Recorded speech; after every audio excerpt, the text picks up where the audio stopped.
Today feels like an eternity. It has been a roller coaster of emotions. It started out high. I woke up at 5 in the morning, worked on content, worked on preparing for my meetings, got into my first meeting at like 11 o'clock.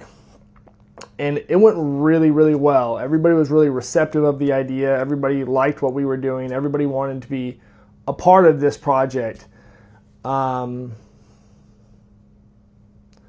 But, I think time restraints really were the hiccup in this whole situation.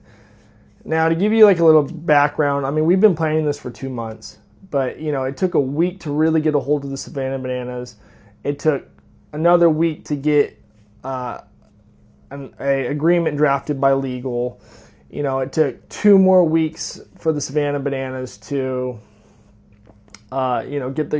to review the contract and then get it returned back to me. And so by then it was like, I feel like I had like 14 days or maybe 16 days to try and lock in enough sponsorships for, to cover a $40,000 budget. And not to mention, I'm at the NBA Finals for 8 of those first days. And so I really put a lot on myself. And so I can't really like dig myself too much. I threw everything I had at it. I've barely been sleeping. I've been writing emails every day. I've been working on so much stuff for this project. And just seems like it wasn't meant to be today. Today wasn't the day. So basically, this company that I had for the first meeting, they were really interested, but when it comes to gathering that much money, $25,000 for example, it takes some time. They have to ask for permission. They have to go through all the steps, all the chains of command to be able to get that much money. And so I don't think we're going to be able to get that much money from this particular sponsor, but we're still talking to them. They're still involved. They're still interested in doing this. But I think it's just going to be at a much lower level, which, hey, at this point, man, any money is good money to me. Any contributions is good money to me. Unfortunately, projects like this don't run off of energy and hard work. If so, I'd be all right, but it just doesn't work like that. So, I'm trying to jam this square peg through a round hole. And like I said, it was a roller coaster of emotions today. So I got out of that meeting and I was like, you know what? I'm pulling the whole project. We're not doing this anymore. Was on the brink of tears because I've just thrown everything I've got at this. And then my team, I started talking to my team and my production team, and they had my back and they started talking a little bit more sense into me and kind of like laying everything out and other options how we can make this happen. And then I had my second meeting. So the second meeting was, we just found that it wasn't the right fit. I'm not going to mention any names, but they wanted the whole documentary shot on their camera, and our DP isn't used to shooting on their types of cameras. It's like going from like an Android to an iPhone. There's a whole lot about it that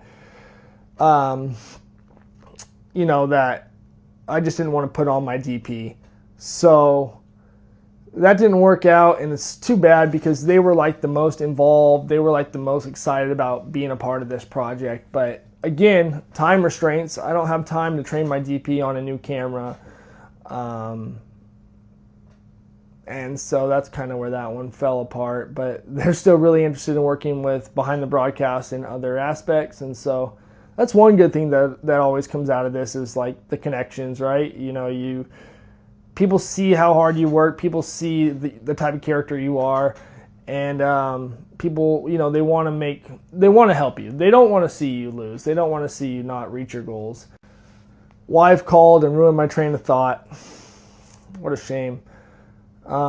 anyways, guys, so now I'm going through all these roller coasters of emotions, and like, I think we are still going to continue on, which is like so crazy. I think I've said it in a couple videos back, like, I'm just the type of person that doesn't take no for an answer and that makes it happen. And my team, they really, really want to make this happen. There's been way too much preparation that has gone on with this. We've already invested so much money into this, and the Airbnb alone was like $2,600. So that would have been money that we're not getting back. Flights, things like that. And, the crew. Like I said, the crew, they really, really, really are passionate about this project. And I don't want to let them down. I don't want to let you guys down. I don't want to let,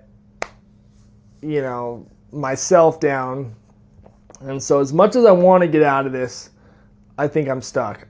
And it's really, really, really scary.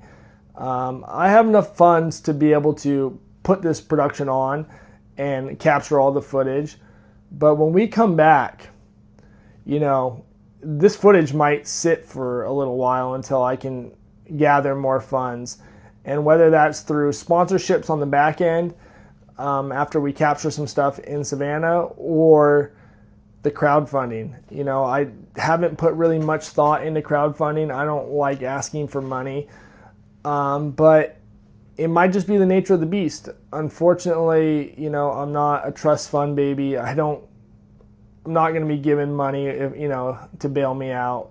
I was raised my whole life to work hard, earn what you get. And this is just another trial and tribulation of that. And so that's what I'm going to continue doing. I appreciate you guys for sticking around and, watching this whole journey unfold. It's been actually kind of special to be able to tell it. So this is what you're getting. Thank you, guys.